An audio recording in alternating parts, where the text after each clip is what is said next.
So we just had a break, 8%, ATL, been amazing.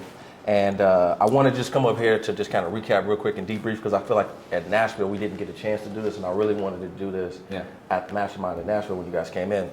So just real quick, Cody, like, what made you even start with the road shows? I know you kind of told a little bit of the story, but like, did it start with the road shows or did it start with the conference? Like, how did you even start doing this? And then why did you want to do like the tour? So we started with the conference. First year was in Nashville. We spent like $500,000, lost like $250,000. Had like 400 people there, you know, but it was a good start. 300 to 400 people there. And then I was like wanting to grow this thing because I've been writing down for 6 years that we're going to get it to 10,000 people. Well, we're still a long way off, if I'm being honest, which means I ain't doing too good. However, it has grown a lot. We'll have 1,000 to 2,000, somewhere in there depending on the year. Well, I was trying to grow it from 1,000 to 2,000. So I went to Roger and I'm like, bro, what do you think? He's like, man, we were in Amway. We would do these events around the country. And we would push to the big event, right? Did FFL, same concept, right? Yeah. And so I'm like, okay, I'm gonna do road shows. And we did 10 cities in 10 months. And then we doubled the size of our conference. And then it worked so well that I didn't do it for about a year and a half. And now we're back. Genius idea. Yeah. Right. And we meet a lot of new people, like relationships. Like John and we traveled for 10 months doing these. Dude, you learn a lot about a person. You get to know a person a lot. And that's why I wanted to bring you on here, is like talking about, because I saw that, which made me want to get involved, but it was already too late at the end. And so when I caught wind of it, it was Dallas, and we were at SWAT. And I was asking about Jesse, and he was like, oh, she spoke at everything. And I was like, wait a minute, I think John spoke at most of them too. So what was that like was it last year? Speaking at all of those. Yeah. And like, you know, what was your experience like with that? Dude, it was fun. I love the industry, one, which is why I reached out to him, because I'm like, I want to help the industry, not just my little... That's literally what he said too, like that, I love that. Yeah. There was nothing else. I never used it to recruit. I don't pitch. I don't do nothing. No. I was just like, dude, I actually just want to help. He's doing something different than everybody else. Like he said, every IMO has their own thing. Yeah. Ain't mad at it. We do it. We have ours. Totally.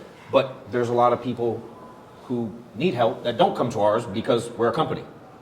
You know what I mean? Sure. So I'm like, I want to help more people, and I want to be a big part of the industry long term, and I just like his mentality towards it. And I was like, I literally called him it was like March, a few years ago. And I'm like, hey dude, I see what you got going on. I literally just want to come be a part of it. What can I do to help? Yeah. And we just started speaking, and I met some awesome people. Yeah. For sure. And I don't think we'd have connected. No. Without it. Pete, Roger, and Greg, and there's some dope people. And I'm definitely leaving people out. I met a lot of. Yeah, because I'm thinking about that too, because I was like, where's the intersection? Because I remember specifically, you called me, I was at the gym that one day when we actually connected. Well, it happened that you had the Six Figure Society at that time, and then you created a website, and then I looked on there, and you happened to be on there, and so I was like, oh, these social circles are kind of blending together. And then that's kind of how I got connected and looped in, and then we had a conversation. And then I was like, yeah, I wanted to speak on some stuff too. Then you start meeting all of these people, and like going to the events and helping the agents was awesome.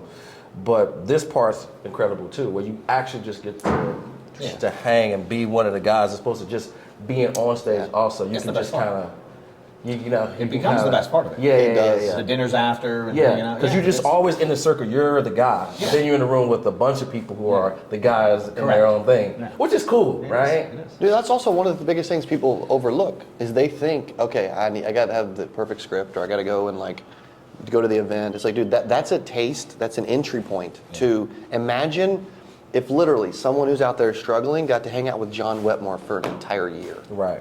You know what I mean? Like, or have access to text him, call him, whatever. Like, dude, that you're like, okay, how do I become more successful? How do I grow?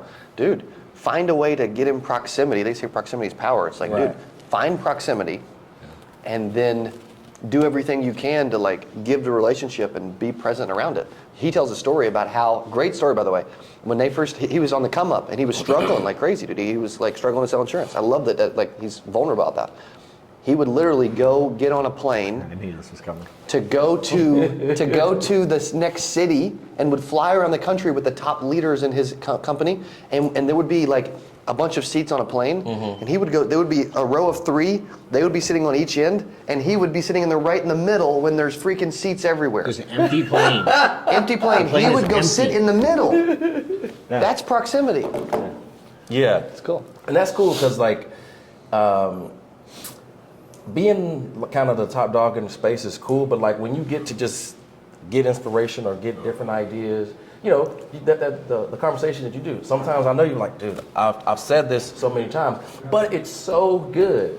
Like literally, that dude's life has changed. The Joe guy, like now the ball is in his court. He has all the power, right, in front of everybody. He said that out loud. I was like, oh, if I just increase and do this one thing more, and when you told him that he didn't need another script, he didn't need any more carriers or anything, he already had everything he needed to do to have success. He just needed to work harder.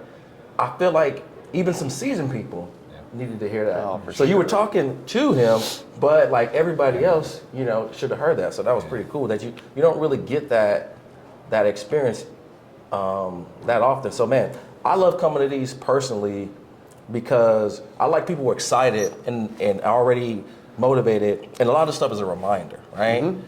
None of the stuff we're hearing is new. It's like, oh yeah, and then just getting you, you know, excited to be back around people because we deal with the people business, and let's be honest, right? Dealing with people sometimes it can drain you a little bit. So when you come back to these things, it can kind of make you fall back in love with people again. See the amazing work that we're all doing collectively in the business. So I just wanted to get you guys here because I appreciate all the hard work you're doing. You coaching agents up and all the stuff you're doing on social media and building just like an iconic business. For you, for bringing everybody together, because that's kind of the thing that, you know, a lot of us wouldn't have been able to connect, and then like seeing how we can come together and support each other in different ways and this and that, because we're all better together anyways, right? So I just appreciate you guys. Well, we appreciate you, bro. And like in a lot of companies, man, it's there's like cliques of people, or there's like you've got to be like, you know, it's based on production. If you can, like, there's some events, actually, believe it or not, like MLMs and stuff, where you can't even sit in certain sections unless you've produced enough, right? It's like, dude, I want even the little agent out there that's struggling to be able to hang out with a John Wetmore and an Arturo Johnson every now and then. Like, you know what I mean? If you guys can help them, all they got to do is show up and they get some help. Yeah, for sure. Well, that kind of wraps this up. We just wanted to recap. Appreciate you guys, man. Hey, let's keep crushing it. Thanks, bro. Appreciate you, dude.